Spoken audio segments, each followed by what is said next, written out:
और हम इस टेबल से जो है वो मीन और वेरिएंस अगर कैलकुलेट करना चाहते हैं तो वो मुश्किल नहीं होता हमारे लिए। हमें कॉलम्स ऐड करने होते हैं, हम एक अपने रैंडम वेरिएबल की हर वैल्यू को उसके चांस के साथ, उसकी प्रोबेबिलिटी के साथ मल्टीप्लाई कर देते हैं, और at the end when you will get the sum of this column, यानी sum of x multiplied by probability of x, तो इसको हम कहते हैं एक्सपेक्टेड वैल्यू ऑफ x।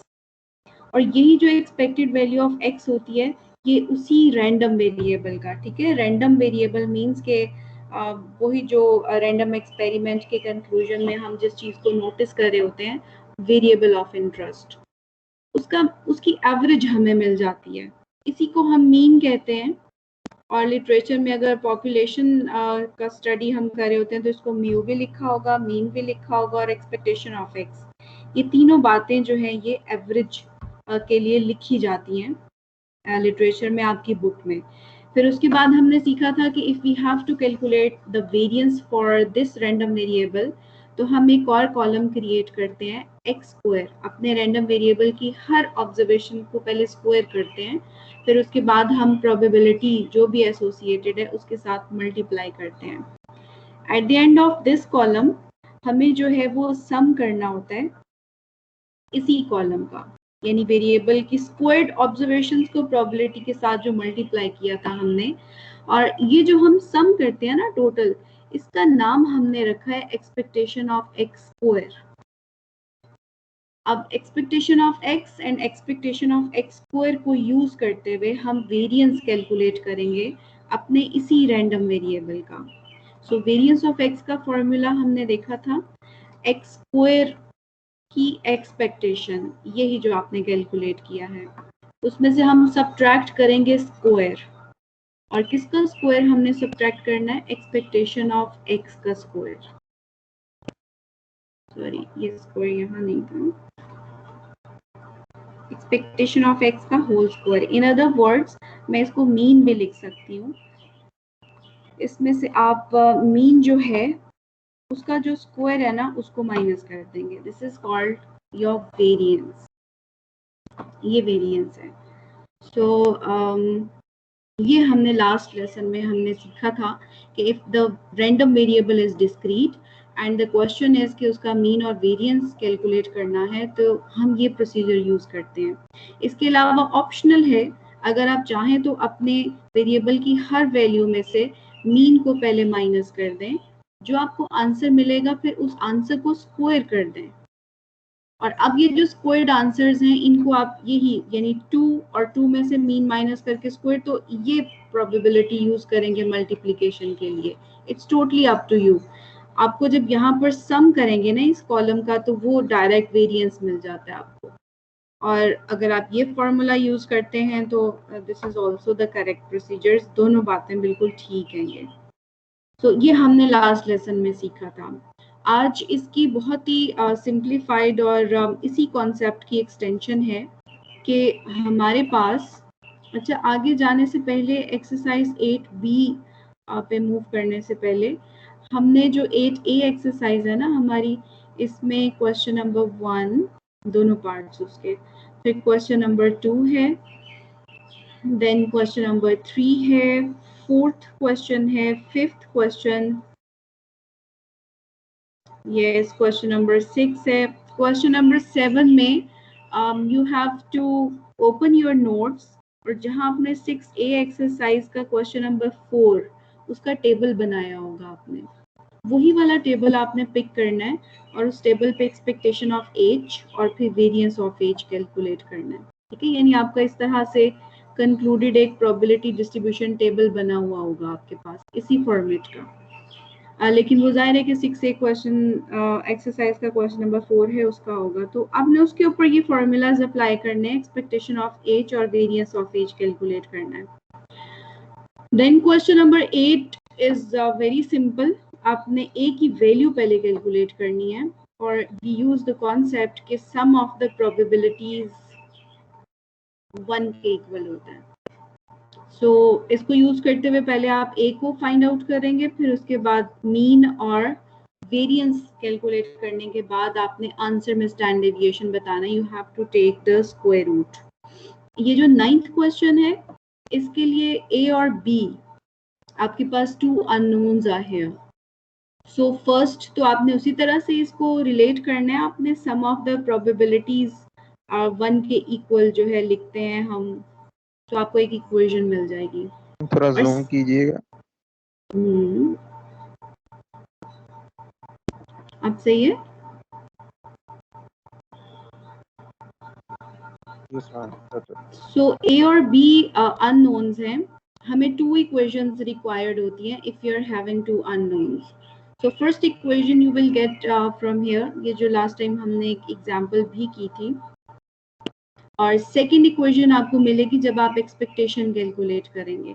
मैं ये क्वेश्चन आपको स्टार्ट कर देती हूँ, आप फिर इसको कंप्लीट करेंगे।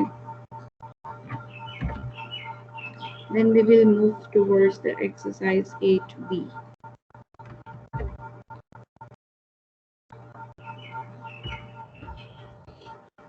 तो फर्स्ट हमें इक्वेशन मिलेगी, इन सब प्रोबेबिलिटीज को जब मैं ऐड कर दूंगी,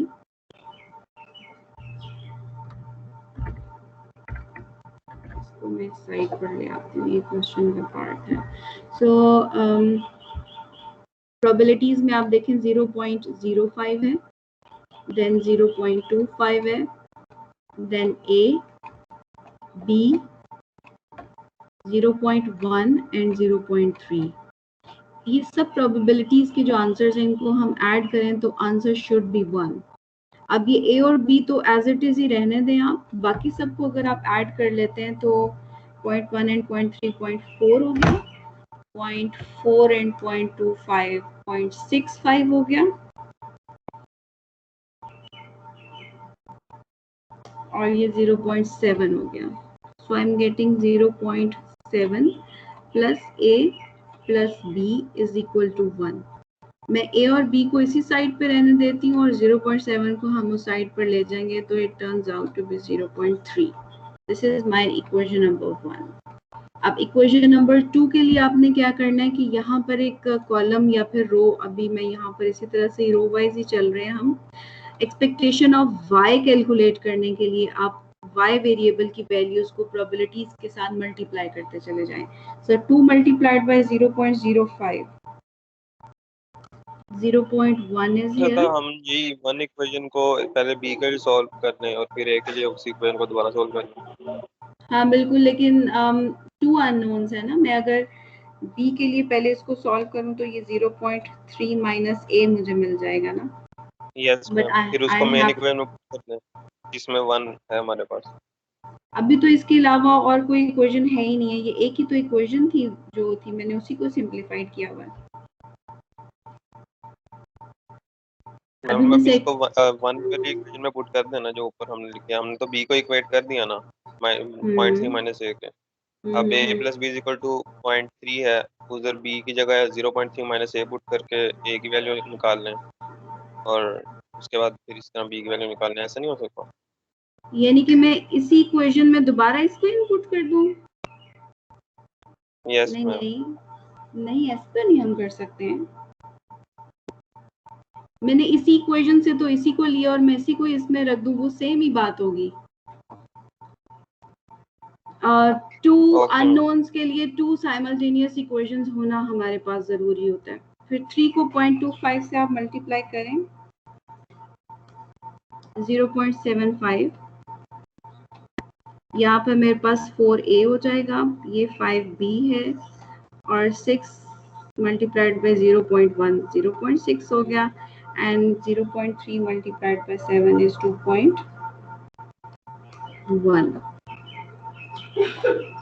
सो अब मैं यहाँ पर फॉर्मूला लिखती हूँ, expectation of y is equal to sum of y into probability of y। so जब मैं इन सबको ऐड करूंगी तो I will get 0.1 प्लस, अब जो ये वाले आंसर्स है ना, मैं इन सबको ऐड कर रही हूँ, 0.75 प्लस 4a प्लस 5b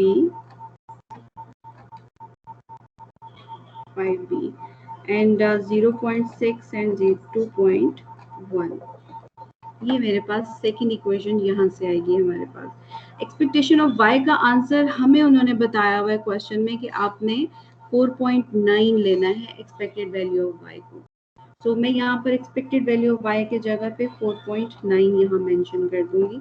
अब आप इसको सॉल्व करें अगर, तो 4a प्लस 5b, इसको तो हम रहने देते हैं यहाँ पर ही, और बाकी सब कॉन्स्टेंट्स हम यहाँ पर ले जाकर सॉल्व करेंगे। सो 0.1 plus 0.75 plus 0.6 and plus 2.1, 3.55, 4.9 minus 3.55। क्योंकि ये जो मैं रेड से अंडरलाइन कर रही हूँ ना, इन सबको जब आप ऐड करके इक्वल टू के दूसरी साइड पर लेके जाएंगे तो वो 4.9 माइनस हो जाएगा। So that answer comes to be 3.55, उसको मैंने 4.9 से माइनस कर दिया। अब आप इसको देखें, 4a plus 5b is equal to 4.9 minus 3.55, तो ये आपको मिलेगा 1.35। अब आपके पास ये इक्वेशन नंबर 2 हमें मिली है and that was the equation number 1।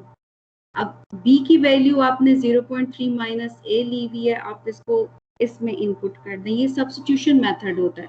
आप लोगों ने साइमल्टेनियस इक्वेशंस को सॉल्व करने के प्रोसीजर्स पढ़े होंगे। एक तो एलिमिनेशन मेथड होता है और एक सब्स्टिट्यूशन मेथड होता है। अगर आप एलिमिनेशन मेथड ज्यादा सही लगे तो आप वो यूज कर लें। अब क्योंकि हमने b की वैल्यू ली हुई है तो मैं b को यहाँ पर इनपुट कर देती हूँ 5, और b की जगह हम लिखेंगे 0.3 minus a is equal to 1.35। यहाँ से अब आपको a मिलेगा 1.5 minus 5a is equal to 1.35। अब तो आपके लिए ये मुश्किल नहीं होगा, मैं a को a से सॉल्व कर दूंगी तो ये माइनस a रहेगा और 1.35 और ये वहां पर जाकर माइनस 1.5 हो जाएगा। सो 1.35 ये मुझे मिलेगा minus 0.15 minus a is equal to, so a is equal to 0.15। अब आपको a मिल गया है तो आप अपनी ये वाली जो इक्वेशन थी इसमें इनपुट करें इसको, b is equal to 0.3 minus 0.15। So मेरा आंसर मुझे मिलेगा 0.15। क्वेश्चन में ना कहीं उसने ये भी लिखा हुआ था कि दोनों सेम आने चाहिए, show that a is equal to b। So मेरे पास भी a और b दोनों के लिए आंसर मुझे 0.15 ही मिला है।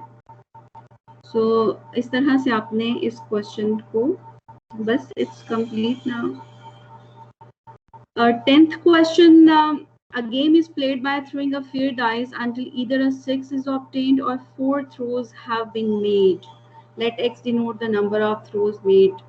Fine. इस तरह का क्वेश्चन मैंने आपको करवाया था 6th चैप्टर में।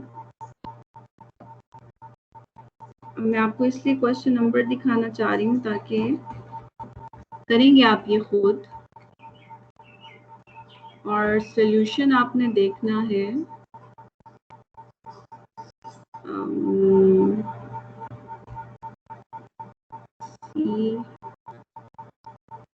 नहीं था, यहाँ पर था,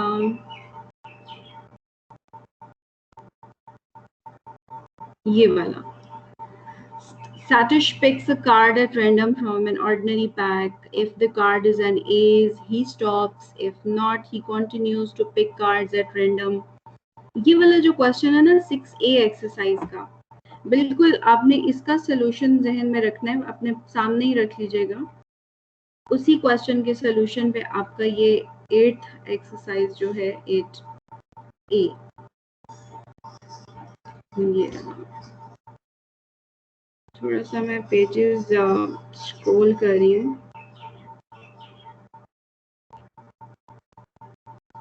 सो ये वाला जो क्वेश्चन है ना 10th क्वेश्चन 8A एक्सरसाइज का, ये बिल्कुल उस क्वेश्चन पे होगा। आपने इसको अटेम्प्ट करना है, कोशिश करनी है, अव्वल तो हो जाएगा इन केस, और कोई प्रॉब्लम आती है तो डू लेट मी नो, हम इसको नेक्स्ट लेसन में पहले ये कर लेंगे फिर नेक्स्ट, लेकिन ये हो जाएगा और हो जाना चाहिए भी।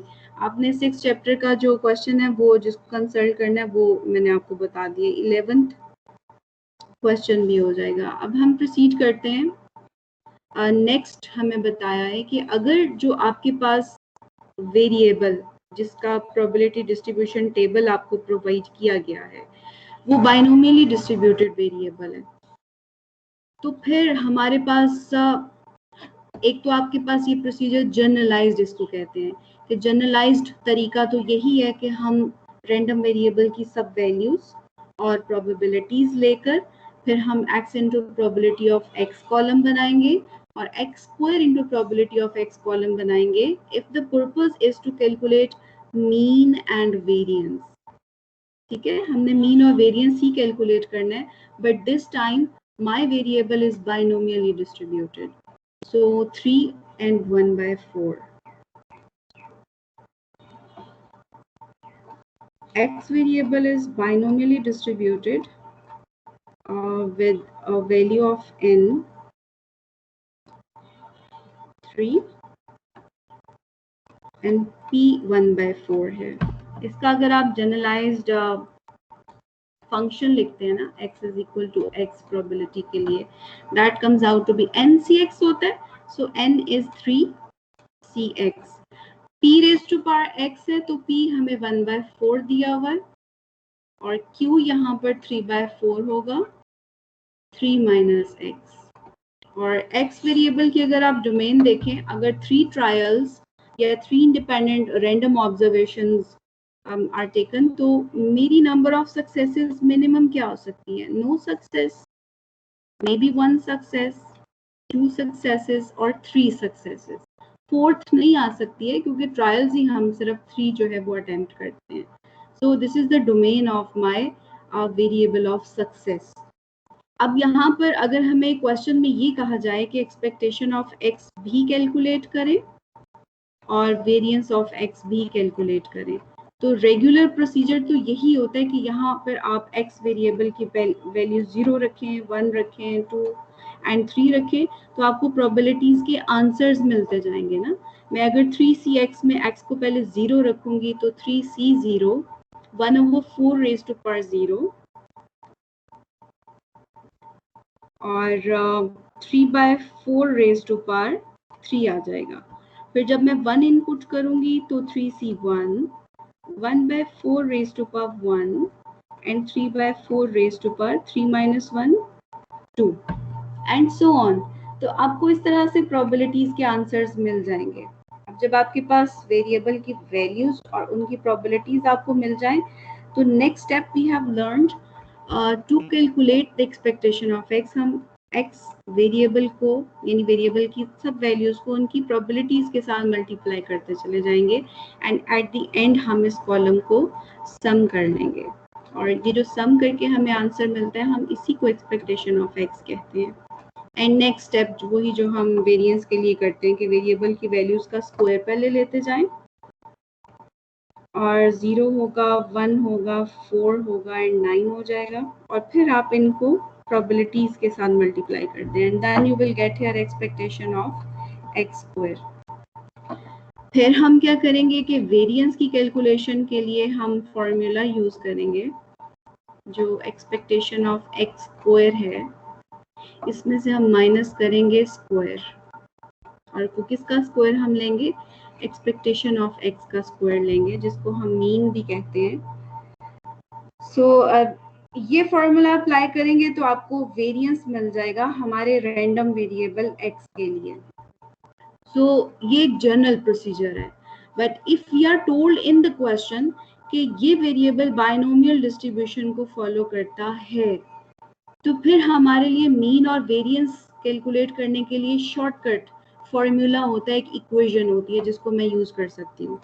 सो if I am told that X variable is binomially distributed with n and p parameters, ये दोनों पैरामीटर्स होते हैं, तो बाय रूल बाय फॉर्मूला मेरे इस वेरिएबल की एक्सपेक्टेशन होगी आप स्मॉल n को p से मल्टीप्लाई कर दें स्ट्रेट अवे, और इसका वेरिएंस आपको कैलकुलेट इतना लंबा प्रोसीजर फॉलो करने की जरूरत नहीं है if the variable is binomially distributed. तो वेरिएंस के लिए फॉर्मूला होगा कि ये जो आपने मीन कैलकुलेट किया हुआ है n इंटू पी, इसको आप q के साथ मल्टीप्लाई कर दें, where we know that q is equal to 1 minus p. So ये टू इक्वेशंस आप जस्ट यूज कर लें, इतना लंबा प्रोसीजर को अवॉइड कर दें आप। If the variable is binomially distributed, then this is perfectly fine. लेकिन अगर आपको वेरिएबल के बारे में नहीं बताया हुआ ना कि वो बाइनोमियल डिस्ट्रीब्यूशन को फॉलो करता है, आपको इस तरह से टेबल प्रोवाइड कर दिया गया, जिस तरह से हमें इन सब क्वेश्चंस में, ये देखें आप, ये वाला जो 6 क्वेश्चन था, ये क्वेश्चन है, इन क्वेश्चंस में we are being provided with tables. ये देखें आपका variable -2, -1, 0 and these are the probabilities, लेकिन कहीं बताया नहीं हुआ कि वेरिएबल की डिस्ट्रीब्यूशन क्या थी। So if you are told कि वेरिएबल बाइनोमियल डिस्ट्रीब्यूशन को फॉलो करते हैं, तो हम ये प्रोसीजर अवॉइड कर सकते हैं, ये सारा प्रोसीजर। आप इस प्रोसीजर को छोड़ दें और सिंपल ये फॉर्मूला अप्लाई कर दें। This formula, mean is NP and variance is NPQ, तो आपको सेम आंसर मिलेगा। यही वाला जो क्वेश्चन था ना, इसमें अगर आप फॉर्मूला अप्लाई करें तो आपका मीन आपको मिलता है 3/4 and variance comes out to be 9/16।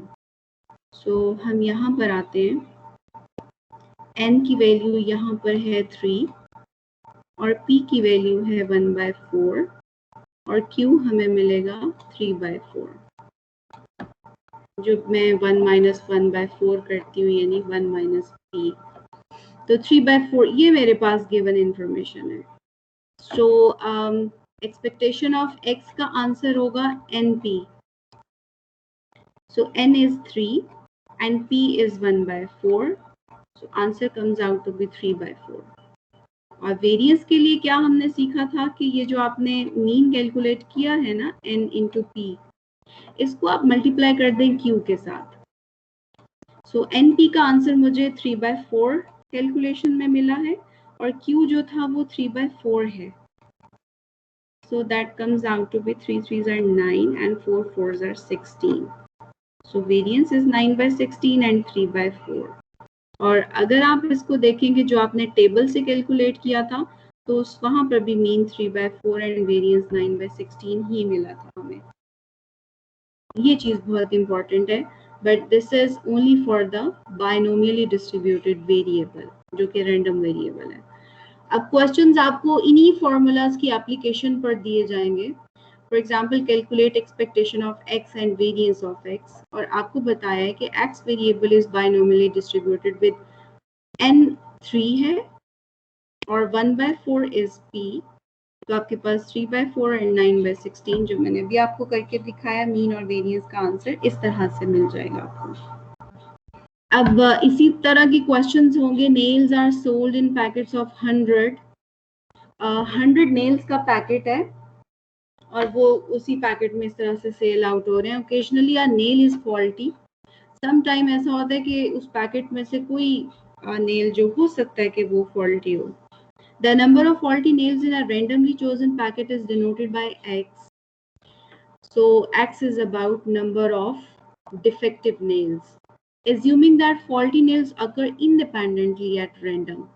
So ये जो पॉइंट उन्होंने बताया ना, ये बाइनोमियल डिस्ट्रीब्यूशन का पॉइंट आपको बताया है, जिसमें हमें ये बताया जाता था कि नंबर ऑफ ट्रायल्स इंडिपेंडेंट होती हैं और रैंडम होती हैं। रैंडम का मतलब होता है कि हमने अपनी मर्जी से अच्छे नेल्स उठा के पैकेट में नहीं रखे हुए, बल्कि जो प्रोडक्शन लॉट थी ना इतनी बड़ी नेल्स की, वहां से बस हमने कोई से भी 100 चूज करके रैंडमली पिक किए और उनको हमने पैकेट्स में बंद कर दिया, पैक कर दिया। तो ये बाइनोमियल डिस्ट्रीब्यूशन का क्राइटेरिया है, इसको फुलफिल होना चाहिए। तो वो सिर्फ उन्होंने आपको इसलिए बताया कि आप आइडिया लगा सकें कि ये बाइनोमियल डिस्ट्रीब्यूटेड वेरिएबल ही है। Calculate the mean and standard deviation of x given that probability of any nail being faulty is 0.04. So faulty nail की बात की हुई है और x वेरिएबल उसने बताया था कि नंबर ऑफ faulty nails ही हैं। So p will be taken as 0.04 और कितनी ऑब्जर्वेशंस रैंडम आपने ली हैं? 100 नेल्स को आपने स्टडी किया है, ऑब्जर्व किया है। सो मीन आप कैलकुलेट करना चाहें तो n into P is your expected number of nails, कि अगर 100 नेल्स का पैकेट होगा ना तो उसमें से आप जहन में ये रखें कि 4 नेल्स आपके फॉल्टी हो सकते हैं, तो that would be considered as normal.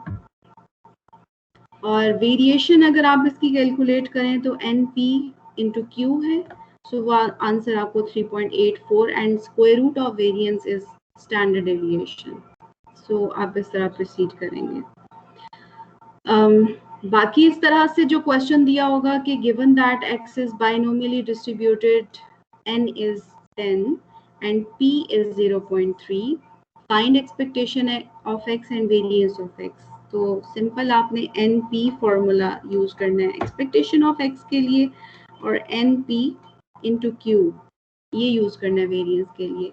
For x binomially distributed calculate probability mu minus sigma and mu plus sigma।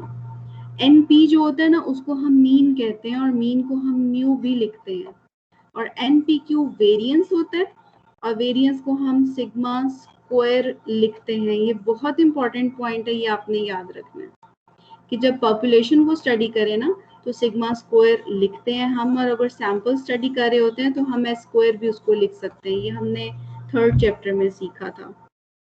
और अगर मीन पॉपुलेशन का होता है तो उसको म्यू लिखा होता है, और अगर वो सैंपल का होता है तो उसको एक्स बार लिखा जाता है। सो जब आप यहाँ म्यू माइनस सिग्मा और म्यू प्लस सिग्मा करेंगे, ये देखें ये 3 माइनस 1.44 और 3 प्लस 1.44, तो आपको आंसर मिलता है 1.55 एंड 4.44। ये वाला स्टेप बहुत इंपॉर्टेंट है। यहाँ पर वो कहते हैं कि x इज ग्रेटर देन 1.55, और आपको पता है ना कि बाइनोमियली डिस्ट्रीब्यूटेड वेरिएबल डिस्क्रीट होता है, तो ग्रेटर देन 1.55 का मतलब आपने लेना है 2, क्योंकि 1 एंड 2 के इन बिटवीन 1.55 है। तो डिस्क्रीट वाले केस में 1.55 तो कुछ भी नहीं होता ना, हम तो डिस्क्रीट ऑब्जर्वेशन सिर्फ ले रहे होते हैं। So whenever you are told x is greater than 1.55 और वो डिस्क्रीट है x, तो आपने उसको 2 ले लेना है। और x इज लेस देन 4.44, यानी कि it's like x is greater then 1.4 था और x लेस देन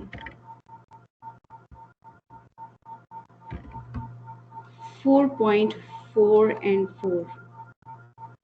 ये इस इनइक्वालिटी के ना 2 पार्ट्स हैं, ये आपने याद रखने हैं। मैं इसको पढ़ती हूँ x इज लेस देन 4.44, तो 4.44 से अगर आप लेस साइड पर जाएं तो डिस्क्रीट ऑब्जर्वेशन क्या मिलेगी आपको? On your scale this is 4 and this is 5 and 4.44 is somewhere here. So less than 4.4 आपको डिस्क्रीट ऑब्जर्वेशन क्या मिलेगी? इमीडिएट 4 मिलेगी। So यहाँ पर आपने 4 इसको लेना है और ये x हो गया, और ये अब मैं इसको इक्वल लिख दूंगी क्योंकि 4.44 से लेस 4 को हमने लिया था, और x is greater then 1.44। So 1 is here, 2 and exactly 2 is here and 1.44 again यहाँ कहीं होगा। So greater than 1.44 discrete observation 2 आ जाएगी, तो मैं यहाँ पर 2 लिखूंगी।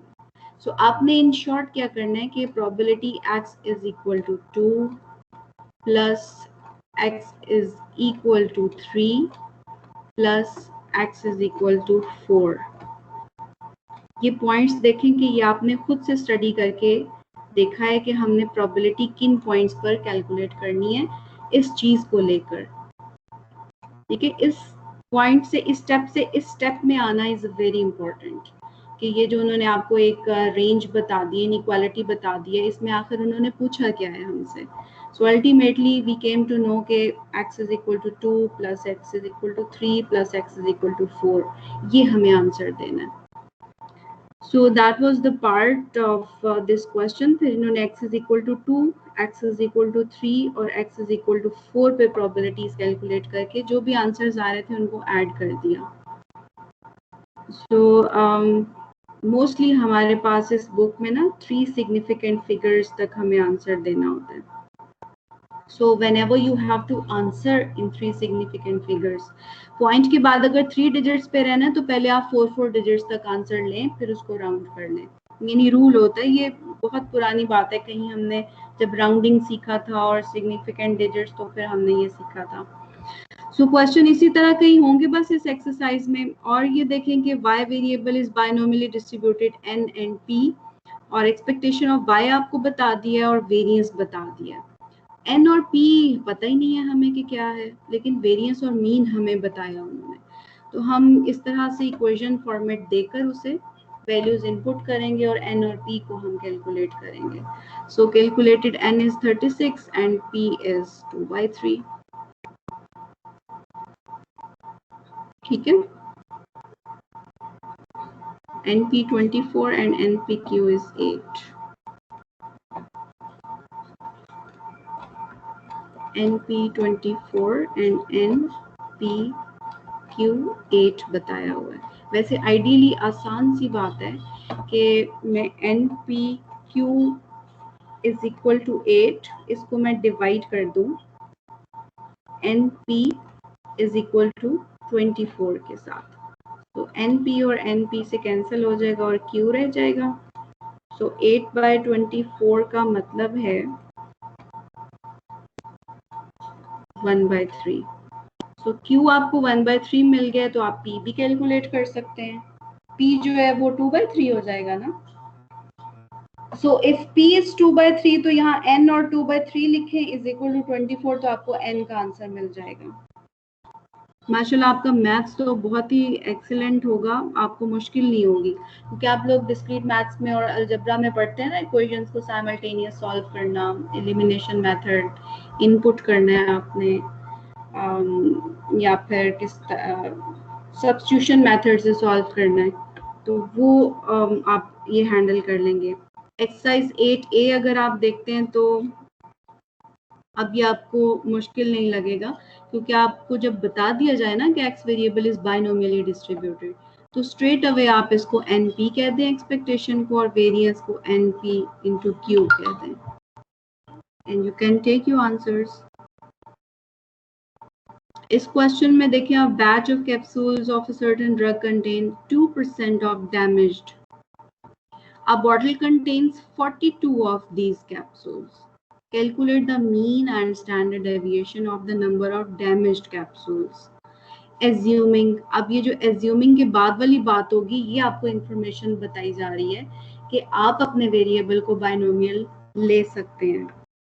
क्यों? क्योंकि उसने कहा है कि कैप्सूल्स आर रेंडमली सिलेक्टेड, आपने अपनी मर्जी से नहीं पिक किए हुए देख देख के, for inclusion in the bottle. और वो कितने कैप्सूल्स थे? 42 थे. सो n उसने हमें बता दिया, और n इंडिपेंडेंट भी है और रैंडम भी है. यहाँ पर फिर हम बाइनोमियल यूज कर सकते हैं. p को आपने 0.2% ले लेना है, 0.02 हो जाएगा, और n इज 42, तो आप मीन कैलकुलेट कर सकते हैं n into p से. In a certain examination 35% of all candidates pass. कोई एग्जामिनेशन था और उसमें 35% कैंडिडेट्स पास हो जाते हैं. Calculate the expectation and variance of the number of pass in a group of 30 randomly selected candidates. अब 30 कैंडिडेट्स ने वो एग्जाम दिया था, हमें तो पता है कि 35% पास हो जाते हैं, तो 30 का 35% क्या होगा? एक तो ये सेंस भी बनती है, दूसरी अगर 30 कैंडिडेट जाहिर है इंडिपेंडेंट ही है ना, और उनका पास होना या पास ना होना, ये दोनों बातें भी इंडिपेंडेंट हैं. तो इसको हम ले लेंगे n और इसको हम ले लेंगे p, and you can proceed with this question. Again 4th question में उसने बायनोमियली डिस्ट्रीब्यूटेड वेरिएबल बता दिया, खुद उसने बोल के बता दिया. So mean is 3. मीन का मतलब है कि this is n into p. Variance is 2.25. That means कि N, P and Q is provided you 2.25. फिर आपने x is equal to 3 calculate करना है. अब जब मैं x is equal to 3 के लिए फॉर्मूला लिखती हूँ ना अपना, तो मेरी जो इक्वेशन होती है, जो फंक्शन होता है,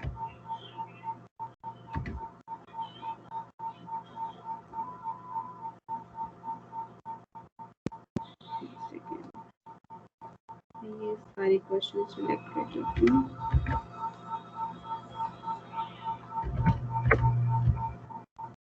सो ये जो 4th क्वेश्चन है, इसमें जब मैं probability x is equal to 3 के लिए फॉर्मूला लिखूँ ना, तो that comes out to be binomially distributed variable का वो होगा NC3 p raised to power 3 and q raised to power n minus 3। अब यहाँ मुझे n भी चाहिए, p की इंफॉर्मेशन भी चाहिए और q की इंफॉर्मेशन चाहिए, सिर्फ मुझे x मालूम था। और ये जो एडिशनल इंफॉर्मेशन उसने प्रोवाइड की है ना आपको, यहाँ से आपने n भी कैलकुलेट करना है, p भी कैलकुलेट करना है और q भी कैलकुलेट करना है। बिल्कुल जिस तरह मैंने अभी इससे पहले वाले क्वेश्चन में आपको एक क्वेश्चन में सिखाया था कि n p q हम कैसे कैलकुलेट करेंगे। जब आपको n p और q मिल जाएंगे ना, then you have to input the values in this formula और फिर probability x is equal to 3 का आपको आंसर मिल जाएगा। 5th और 6th क्वेश्चन भी सेम इसी तरह से होगा, ये जिस तरह भी मैंने आपको एग्जांपल करवाई है। और इसमें भी आपको 2 variables are involved here. x variable का जो नंबर ऑफ ट्रायल्स हैं वो n है और y वेरिएबल की नंबर ऑफ ट्रायल्स m, लेकिन दोनों के चांसेस ऑफ सक्सेस सेम है। सो आपको मीन और वेरिएंसेस प्रोवाइड किए हुए इन्होंने और कहा है कि वेरिएंस ऑफ y हमें नहीं पता है, वो आप कैलकुलेट करके बताएं। सो वेरिएंस ऑफ y का फॉर्मूला इस इंफॉर्मेशन के अकॉर्डिंगली होगा m into p into q। सो आपको m पता होना चाहिए, p और q तो आप इस इंफॉर्मेशन से भी ले सकते हैं ना, जो एक्सपेक्टेशन ऑफ x और वेरिएंस ऑफ x की इंफॉर्मेशन है।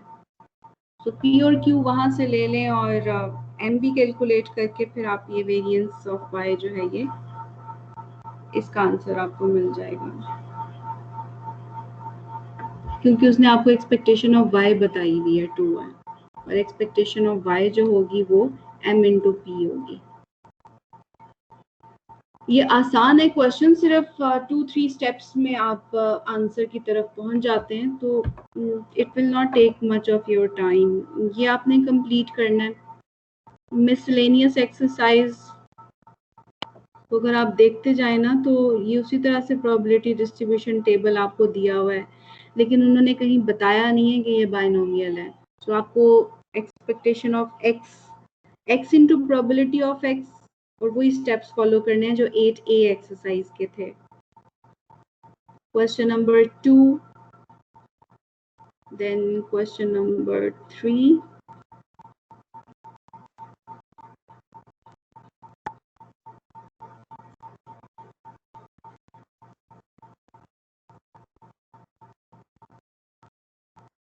मैम आज की सीपी होगी कोई? नहीं, आज का क्विज होगा ना। ओके। मैं ये देख रही हूँ कि इनमें से कोई ये जो क्वेश्चन नंबर 6 है ना, ये भी क्वेश्चन रिलेट करता है। अभी जो मैंने आपको एक एक्सरसाइज 6 का क्वेश्चन दिखाया था ना, सेटिश, उस क्वेश्चन से ये रिलेट करता है। आप लोगों ने ये करने हैं मिसलेनियस एक्सरसाइज का, सिर्फ लास्ट वाला क्वेश्चन मैंने एक्सक्लूड किया हुआ है। Let me show you. ये 9th क्वेश्चन आप ना करें।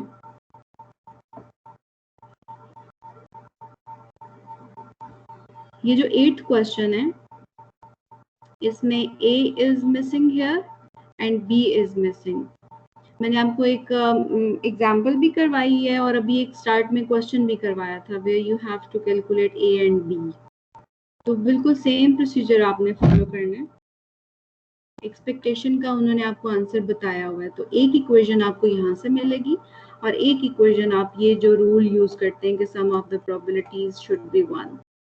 सो 2 इक्वेशंस एंड 2 अननोन्स, उनको आपने सॉल्व करके A और B का आंसर जब आपको मिल जाएगा, तो फिर आपने एंड पे उसका वेरिएंस भी कैलकुलेट करना है। ये 9th क्वेश्चन आप स्किप कर दीजिएगा, बाकी आपने कंप्लीट करना है। अब आप मुझे ये बात बताइए कि जो कुछ लोगों ने एक्सरसाइज 8A भी कंप्लीट नहीं की हुई है, आप लोगों के पास वीकेंड पे ना आपने ये सारा कंप्लीट करना है। मैं आपको मिसलेनियस एक्सरसाइज का क्वेश्चन एज एन असाइनमेंट जो आपने करने होंगे वो मैं आपको असाइन कर दूंगी, so you may get the option for turning इन, ताकि आपका काम जो है वो चेक भी हो जाए। लेकिन ये वीकेंड आप चैप्टर नंबर 8 को दें अपना और इसको कंप्लीट करें, पोस्टपोन नहीं करना है। इसके अलावा मंडे से हम जो है वो 9th चैप्टर स्टार्ट कर लेंगे। लेकिन मैं 9th चैप्टर स्टार्ट करने से पहले आपको ना 8th चैप्टर में से जो आपके पॉइंट्स होंगे पूछने वाले डिफिकल्टीज, वो मैं आपको डिस्कस कर लेंगे हम। और असाइनमेंट जो मैं असाइन करूँगी उसका फिर मंडे नाइट टाइम तक जो है ना मैं आपको वो ऑप्शन दूंगी, ताकि कोई प्रॉब्लम आपने पूछनी हो तो मंडे में वो लेसन में पूछ के आप उसको कंप्लीट कर लें अपना टास्क, अब फिर बाद में आप उसको टर्न इन कर लीजिएगा। नॉर्मल कितने चैप्टर हैं? हम लोगों ने 9th चैप्टर कंप्लीट करना है ना, तो हमारी ये बुक कंप्लीट हो जाएगी।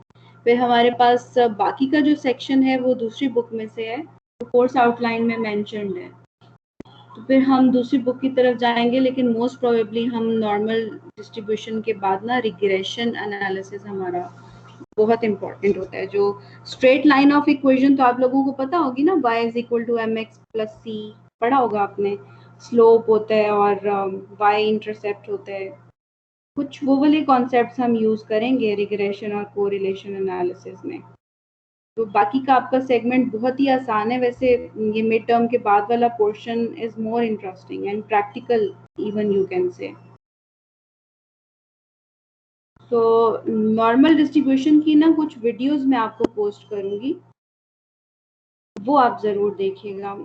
आपको याद है कि बिल्कुल आप लोगों ने इनिशियल ग्रेड्स में जब मैथ्स में सिमेट्रिकल शेप्स आपने सीखी होंगी, symmetrical and non symmetrical shapes याद है आपको?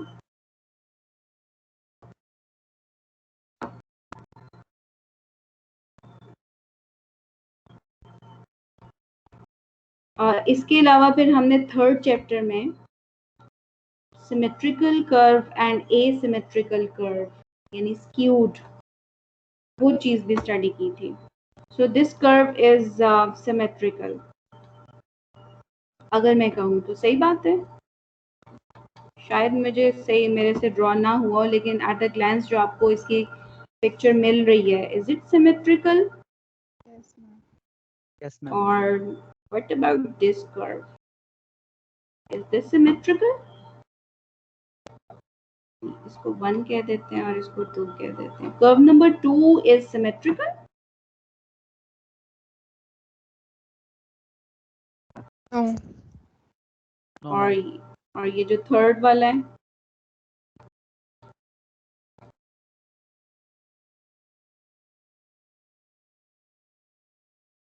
3rd भी कर्व नहीं है, जो मैम. है ये भी नहीं है। Very good. और अगर मैं आपसे पूछूं कि 2nd और 3rd में से पॉजिटिवली स्क्यूड कौन सा है?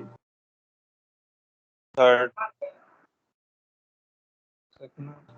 ओके, आप जो पॉजिटिव आपका नंबर स्केल आपको याद है? नंबर स्केल में पॉजिटिव नंबर्स आप जरा सोच के बताइए कि वो किस साइड पर होते हैं, राइट साइड पर या फिर लेफ्ट साइड पर? पॉजिटिव नंबर्स राइट पे होते हैं ना? Yes. तो ये जो राइट पे हमारी टेल होती है ना, इसको हम राइट स्क्यूनेस कहते हैं, और राइट साइड पर तो मेरा पॉजिटिव स्केल होता है, सो इसका मतलब है मैं राइट स्क्यूनेस को पॉजिटिव स्क्यूनेस कह सकती हूँ। ये जो नॉर्मल कर्व होता है ना, सिमेट्रिकल कर्व, इस आप देखें कि इसकी टेल तो कहीं पर है ही नहीं है, तो असल में ये जो टेल बन जाती है ना, इसी की वजह से तो स्क्यूनेस आ जाती है। अब आपने टेल को देखना है कि टेल किस साइड पर है, क्योंकि अगर ये टेल मैं यहाँ से इरेज कर दूं ना, यानी कि मैं इतना वाला पार्ट यहाँ से, ये वाला पार्ट यहाँ से गायब कर दूं और फिर इसको किसी तरीके से यूं करके इस तरह से यूं शेप कर दूं, तो ये तो फिर नॉर्मल ही बन जाएगा ना कर्व। इसमें तो अब स्क्यूनेस ही नहीं नजर आ रही है। असल में इसमें स्क्यूनेस आई ही इस वजह से थी क्योंकि इसमें ये टेल वाला पार्ट आ गया था, ये वाला। तो ये टेल वाला पार्ट आपने देखना होता है कि ये नंबर स्केल पर किस तरफ है।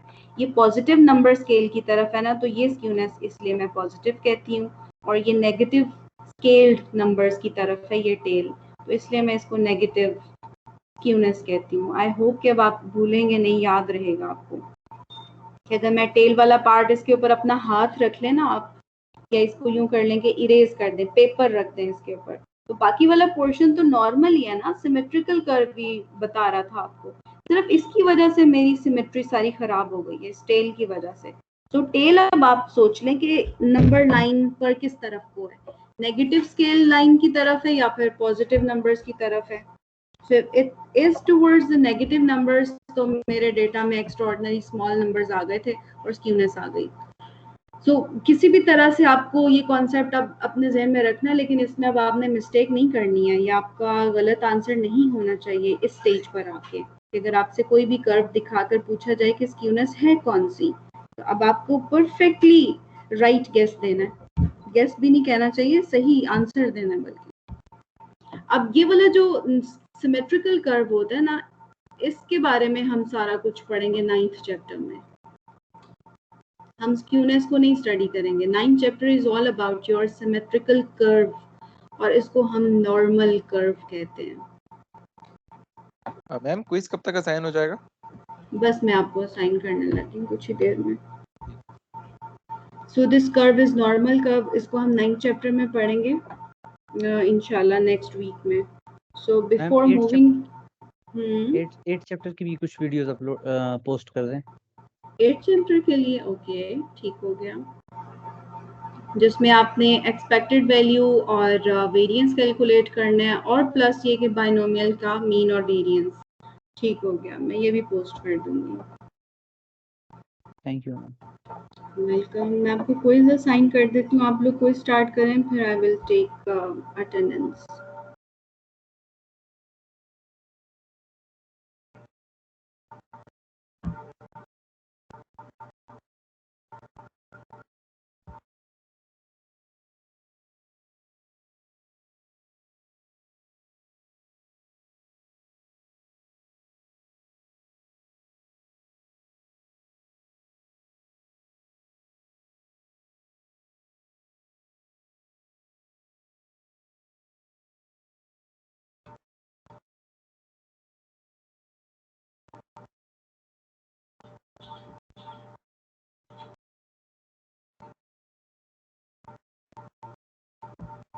मैं इसको असाइन कर देती हूँ, फिर मैं इसका टाइम सेट कर देती हूँ, बाद में आप लोग स्टार्ट कर देना।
और क्वेश्चंस बहुत केयरफुली सॉल्व कीजिएगा और फिर आंसर करिएगा, क्योंकि इसमें कैलकुलेशन इज इन्वॉल्व है। So options are in front of you, लेकिन थोड़ा कैलकुलेशन में केयरफुल रहिएगा।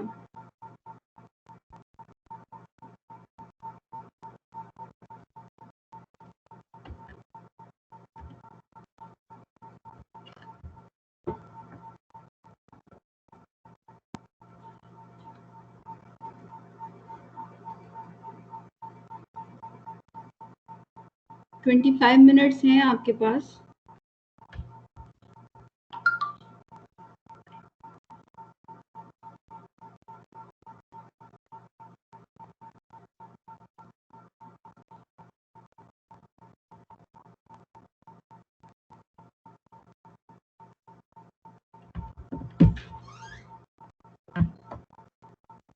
मैं अटेंडेंस फाइनल कर लेती हूँ।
फराज अहमद एंड मैम ये मेरे वो ओपन ही नहीं हो रहा क्विज, वो असाइनमेंट पे क्लिक करो उससे हो नहीं रहा ओपन, क्योंकि आप चैट में ये फॉर्म सेंड कर देंगी। मैं कर देती हूँ, लेकिन मैं आपको असाइन कर देती हूँ। मैं आपको मैसेज हाँ, क्या आ रहा है उसको ओपन करते हुए? वो ओपन नहीं हो रहा उसमें ना, वो इशू मैसेज नहीं आ रहा, बस ऊपर क्लिक करो तो वो असाइनमेंट्स में जाके करो। आगे नहीं जा रहा। किस में जाके? असाइनमेंट में जाके देखें। असाइनमेंट में जाके कर रहा हूँ मैं। अगर आप लिंक भेजेंगे ना तो वो फिर शायद डायरेक्ट ओपन हो जाएगा। किस तरह? नहीं, मैं लिंक नहीं भेज सकती हूँ क्योंकि वो आपको अलाउ नहीं करेगा ना उसको अटेम्प्ट करने में। मैम आप आपको वो मुझे चैट में अगर कर दें साइन, उससे मैं देख लेता हूँ काइंडली। नहीं मैं तो वो मुझे पर्सनल रिकॉर्ड कर दें इनबॉक्स में। वेट, मैं आपको रीअसाइन करती हूँ, एक सेकेंड।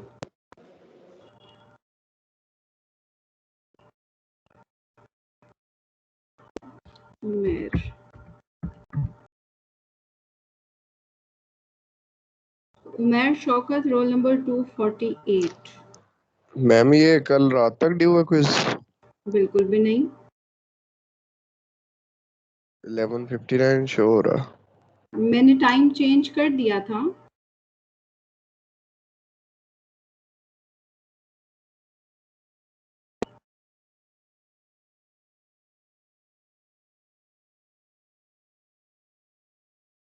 मैं रीचेक कर लेती हूँ। हो गया ओके।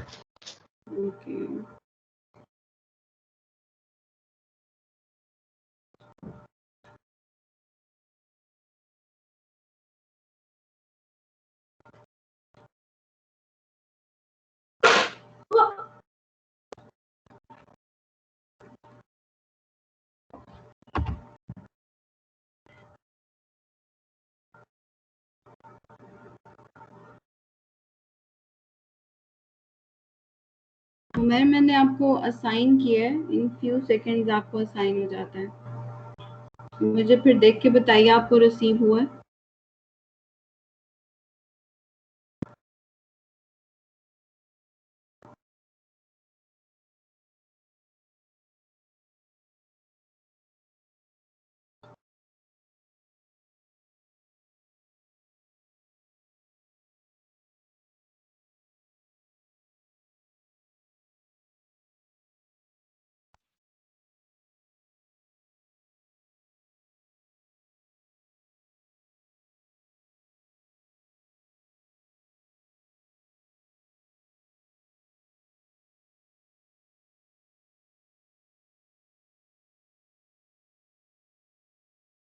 मैम इसका रिजल्ट आपने शो किया हुआ है? मैम हो गया मेरा। ओके, मैर ओपन हो गया आपका? मैम यस मैम हो गया। मैम इसका रिजल्ट फ्यूड होगा कि नहीं होगा? हाँ जी, मैं रिजल्ट आपको भेज दूंगी और नहीं इंक्लूड मैम, भी सबमिट होगा। करवाने के फौरन बाद तो नहीं होगा? नहीं, आई गेस नहीं शो होगा आपको।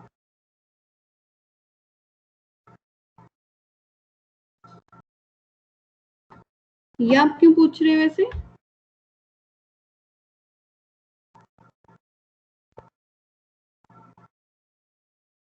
नो मैम, मैंने कहा वो करवाने के बाद फौरन नंबर पता लग जाएंगे। मैं आपको रिटर्न कर दूंगी, मैं बस सिर्फ उसको एक मिनट बाद ना गो थ्रू करना चाहती हूँ, तो मैं चेक करके आपको भेज दूंगी, आज ही रिटर्न कर दूंगी।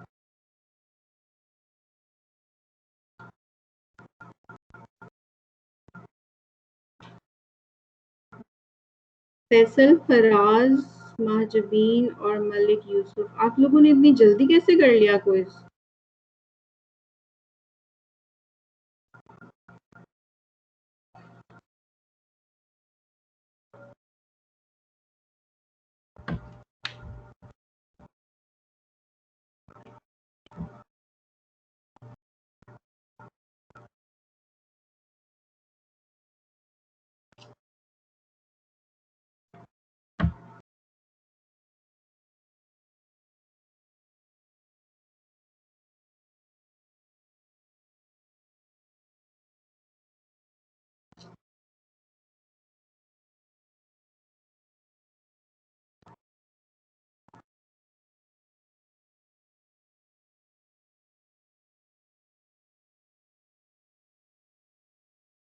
मैम अटेंडेंस हो गई है? नहीं, अभी नहीं मैंने ली। मैम बोल रहे जी जी, मैं कर रही हूँ।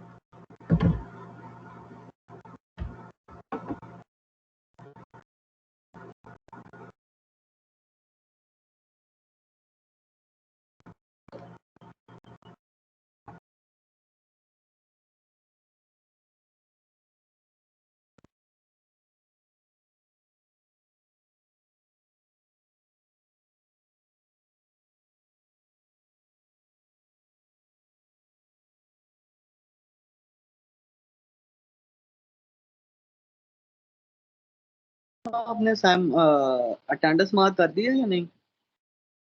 जी, मैं करने लगी हूँ।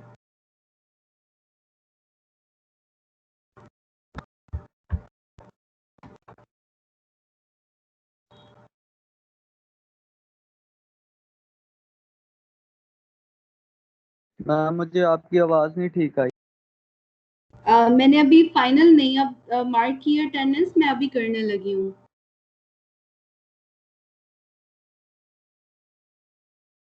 अभी आवाज आ रही है आप लोगों को? यस मैम, आ गई है। ओके,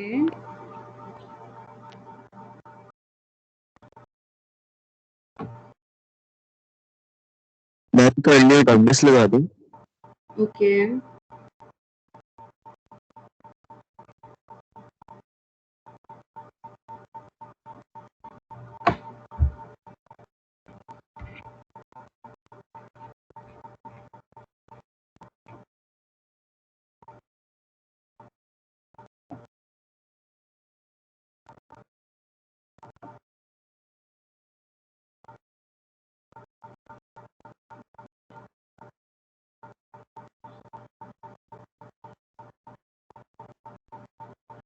जवेरिया तारिक एब्सेंट हैं और मोहम्मद अंस एब्सेंट हैं एंड वलीद अमजद।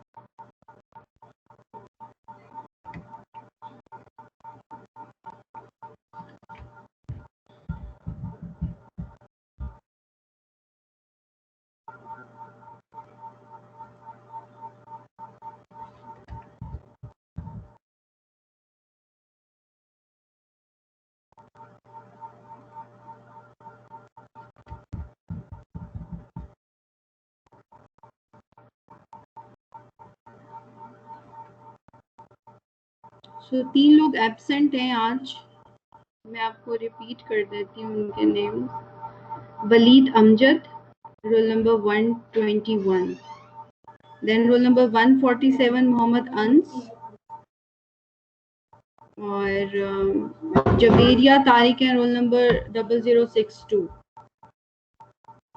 बाकी सब लोग प्रेजेंट हैं.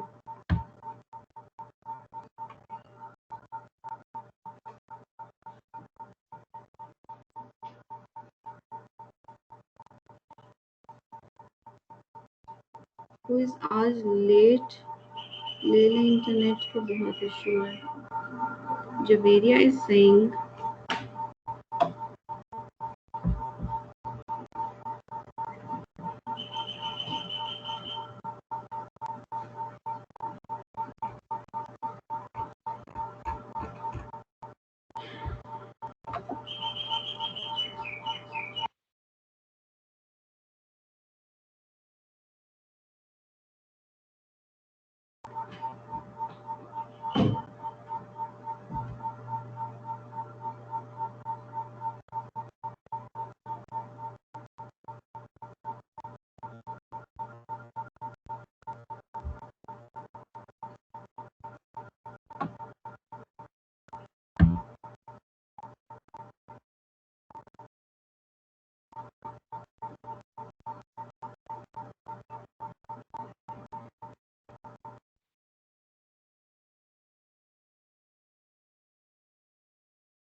क्विज आपने अपना अपना करना है.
जवेरिया आप हैं क्लास में?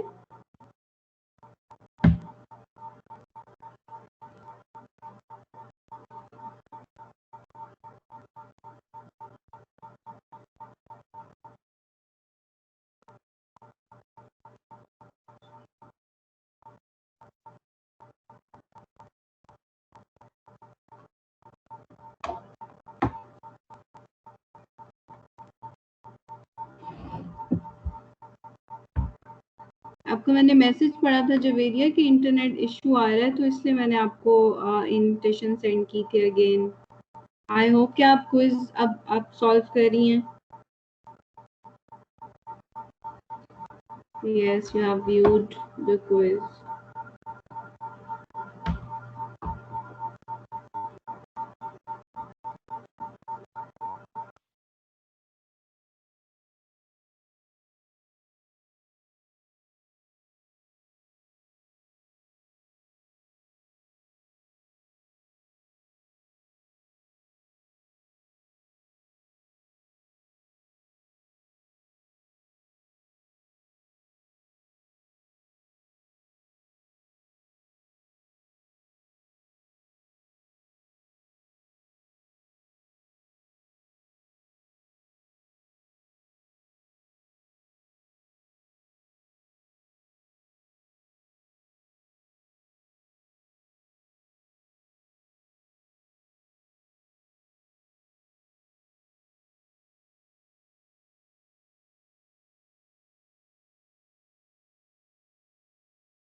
मैम सेशन लीव कर सकते हैं? हाँ जी बिल्कुल, अगर आपका क्विज हो गया तो आप लीव कर सकते हैं।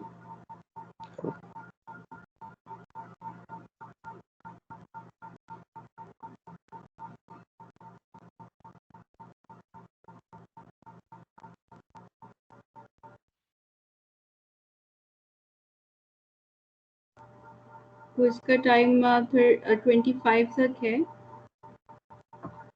तो आप लोग टाइम ज़हन में रखते हुए इसको टर्न इन कर दीजिएगा 3:25 तक।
7 मिनट्स हैं आप लोगों के पास,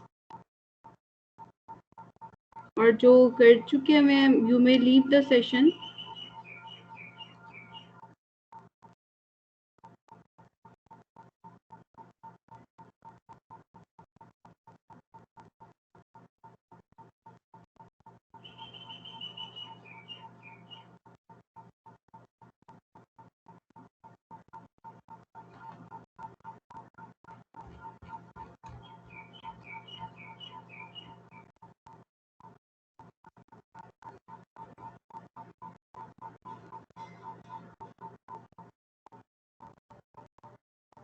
फाइव स्टूडेंट्स कर रह गए कोई, आप लोग 3:25 है टाइम लास्ट, तो फिर आप कर लीजिएगा काइंडली।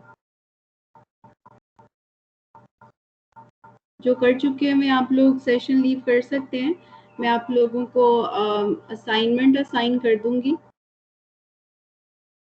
वो आप लोगों ने टर्न इन करनी है और प्रैक्टिस करके 8th चैप्टर अपना कंप्लीट करना है आपने before coming the next lesson, ताकि अगर कोई प्रॉब्लम आती है तो आप उसमें से पूछ लें उसको, और उसको फिर हम वाइंड अप कर देना, उसको क्लोज कर दें हम। फिर we will start 9th chapter on Monday.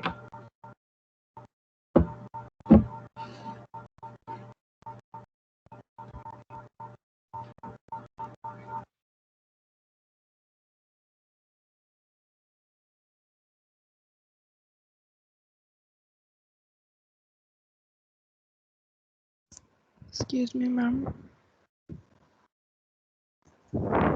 Laiba, assignment कब तक अपलोड हो जाएगी? लाइबा में कुछ ही देर में असाइनमेंट आपको असाइन कर देती हूँ। और ड्यू डेट क्या होगी?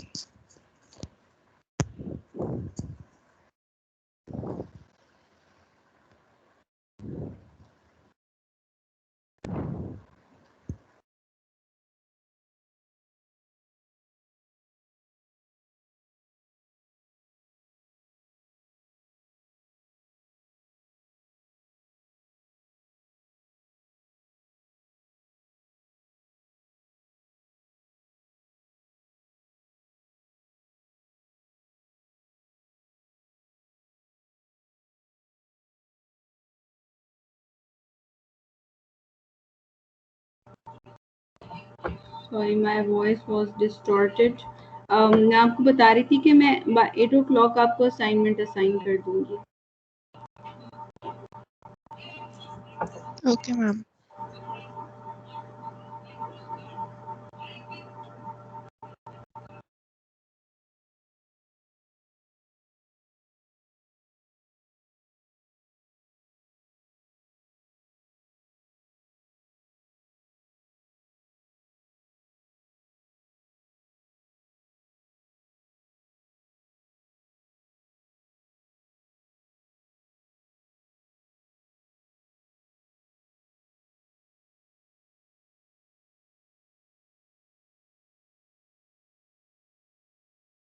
Ma'am yes Javeria. तो काइंडली वो माफ कर दें। जी, फिर से बताइए। मैम ये अटेंडेंस रहेगी तो काइंडली वो मार्क कर दें। जी जवेरिया, मैंने मार्क कर दी थी, मैंने आपका मैसेज चेक कर लिया था, फिर मैंने मार्क कर दी थी।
पलक एंड मुतहर, आप लोगों का क्विज रह गया है।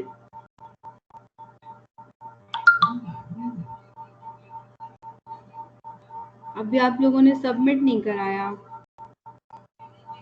पलक एंड मुतहर,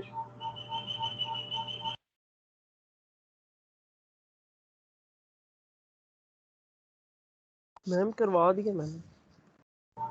अच्छा ओके, मैं फिर से चेक कर लेती हूँ।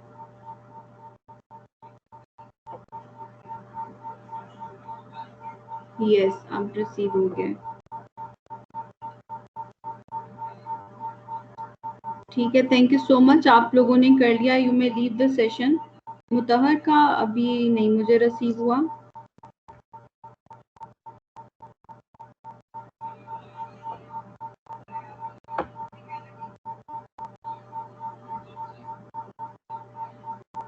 मुतहर 3:25 तक टाइम है, फिर आपको ऑप्शन नहीं मिलेगी, आप इसको सबमिट कर दें फिर।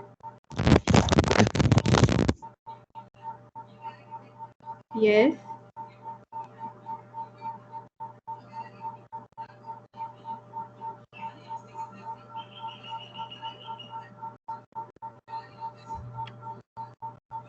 मुतहर, कुछ पूछना चाह रहे हैं आप?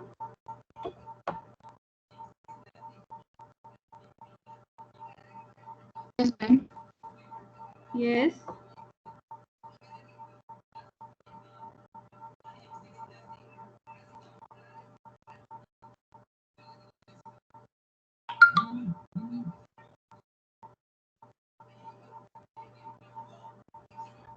अब रिसीव हो गया है।